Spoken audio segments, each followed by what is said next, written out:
Hello viewers, आप सभी लोगों का मेरे यूट्यूब चैनल में स्टॉक फाइंडर्स में स्वागत है। आज हम बात करने वाले हैं steel authority of India limited share की। देखते हैं इसमें क्या सपोर्ट है, क्या रेजिस्टेंस है, कैसे फंडामेंटल्स हैं कंपनी के। तो चलिए इसी पे डिस्कस करते हैं। लास्ट ट्रेडिंग सेशन में इसमें 69.65 रुपीज़ पर क्लोजिंग दी है। ये एक गवर्नमेंट ओन्ड कंपनी है, पीएसयू की कंपनी है। तो ये स्टील के व्यापार में है। अभी हालांकि स्टील एक्सपोर्ट पे ड्यूटी बढ़ी हुई है, टैक्स बढ़ा है, तो इस वजह से ये थोड़ा सा डाउन है स्टॉक। चलिए इसके फंडामेंटल्स पे एक नज़र मारते हैं कि क्या है, कैसे फंडामेंटल्स हैं। इसका मार्केट कैपिटलाइजेशन लगभग 29,000 करोड़ का है और इसकी जो बुक वैल्यू है वो 131 रुपये का है और ये अभी अपनी बुक वैल्यू से नीचे ट्रेड कर रहा है। और आरओई भी इसका अच्छा है, रिटर्न ऑन इक्विटी 25.1% है, जो कि सही है, अच्छा है। और फेस वैल्यू उसकी 10 है। तो देखते हैं कि इसके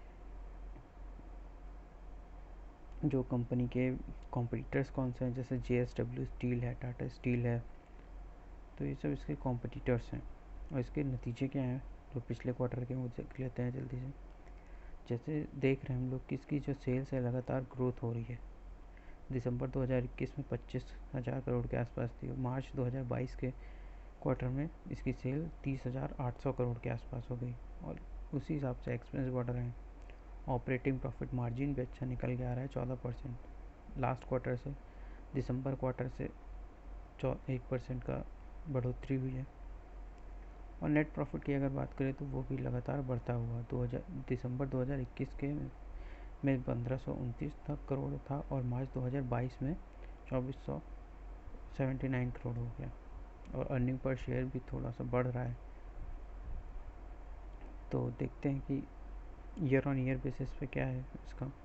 ईयर ऑन ईयर बेसिस पे अगर बात करते हैं तो मार्च 2021 में 69,000 करोड़ के आसपास की सेल थी इसकी और मार्च 2022 में यही सेल पहुंच गई थी 1 लाख से ऊपर। और ऑपरेटिंग प्रॉफिट मार्जिन की बात करें तो वो भी बढ़ा था। मार्च 2021 में 18% और मार्च 2022 में 21% है। माफ़ कीजिएगा, मार्च 2022 में 21% का बढ़ गया था, जो कि मार्च 2021 में 18% का था। और नेट प्रॉफिट भी इसका लगातार बहुत अच्छे आ रहे हैं। मार्च 2021 में 4100 करोड़ थे और मार्च 2022 में 12,000 करोड़ से ऊपर है। और CAGR की अगर बात करें तो CAGR भी काफ़ी सही है इस कंपनी का। हालांकि एक साल के लिए नेगेटिव है, बट अगर हमको 3 साल के लिए लगभग देखें तो 15% का रिटर्न इसने दिया है। और रिजर्व्स भी कंपनी के पास 50,000 के बने हुए हैं और बोरोइंग भी इसकी कम ही है। और चलिए इसके देख लेते हैं प्रमोटर्स की होल्डिंग्स कैसी है इसकी। और प्रमोटर के स्टेक इसमें लगातार 65% के हैं और FIIs की भी बढ़ रही थी, स्टॉक बढ़े हैं, प्राइस माफ़ कीजिएगा, स्टेक बढ़ा है FII का। हालांकि 2 क्वार्टर से कम हुआ है, 4.41 और 4.58 से बढ़ा है थोड़ा। और DIIs की भी ने अपनी होल्डिंग्स को इंक्रीज़ किया है थोड़ा। तो चलिए टेक्निकल एनालिसिस की पर बात करते हैं इसके। तो जैसा कि आप देख पा रहे हैं, पहले एक चैनल में ट्रेड कर रहा था। जब इस ट्रेंड लाइन के ऊपर आता था तो यहाँ से हम लोग प्रॉफिट बुक करते थे और जब इस सपोर्ट के पास आता था, ट्रेंड लाइन के सपोर्ट पे, तो बाई करते थे। तो बहुत ही सिंपल चैनल में ट्रेड कर रहा है। लेकिन जब इसने यहाँ से अपनी ट्रेंड लाइन का ब्रेक डाउन दिया तो ये 80 से डाउन होता हुआ गिर के 70 रुपये के आसपास आ गया। फिर वहाँ से ये अभी तक की फिर इस ट्रेंड लाइन को ब्रेक करने के लिए रेजिस्टेंस, ये ट्रेंड लाइन इसके रेजिस्टेंस का काम कर रही है। तो जब तक इस ट्रेंड लाइन के ऊपर नहीं निकल जाता है तब तक स्ट्रॉन्ग में ज़्यादा तेज़ी नहीं आपको देखने को मिलेगी।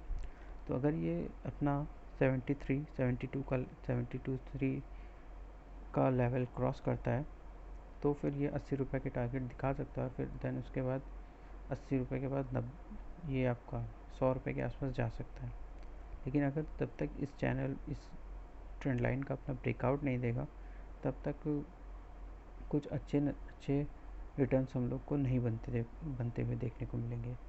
तो अगर ये यहाँ से डाउन भी आता है तो अगर आप ऊपर के लेवल पे फंसे हैं तो मेरे हिसाब से आपको सपोर्ट के पास आप जितना रहेंगे उतना अच्छा रहेगा। या तो फिर आप एक ट्रेंड लाइन का ब्रेकआउट हो जाए तब एंट्री बनाइए, या फिर ये गिर के 61-62 रुपीज़ के आसपास आ जाए जो कि इसका सपोर्ट होने वाला है, तो इसके पास आ जाए तो आप एंट्री बनाइए। तो मैं आपसे एक चीज़ कहना चाहूँगा कि ये मेरा पर्सनल ओपिनियन है।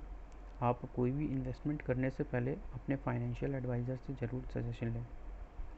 Thank you for watching us.